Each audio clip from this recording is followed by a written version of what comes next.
So if the expectations are confirmed and South Africa is in fact out of a technical recession, the question is, how did we do it? Let's find out from Joseph Busha, Managing Director at the JM Busha Investment Group. Thanks for your time, Joseph. Appreciate it. So what do you think is going to happen? I think there will be little improvement. The reason really there is the two sectors. Agriculture is one of them, and it is understood that, in terms of harvest, there was a little bit of late harvesting that happened, and hence the numbers that were reported earlier on did not include some of the harvest that came through. So those numbers, when they come through and add up, possibly there will be some positivity there.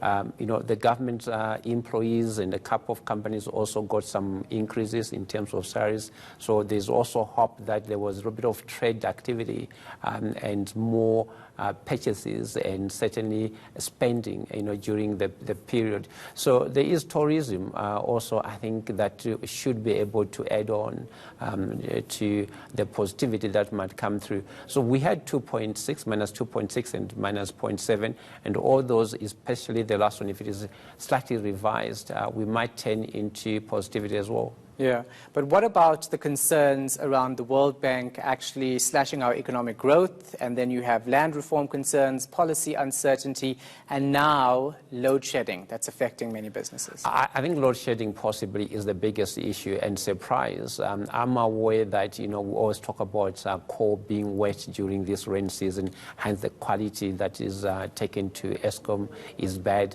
and then come during the winter, I think over usage of electricity. So you've got those two periods when we don't have enough supply. But I think the president, have been going on to this drive in terms of getting investment, $100 billion. He wants to get into the economy. There was commitment. The hope is that, businesses responded to that, and hopefully some of it will start coming through.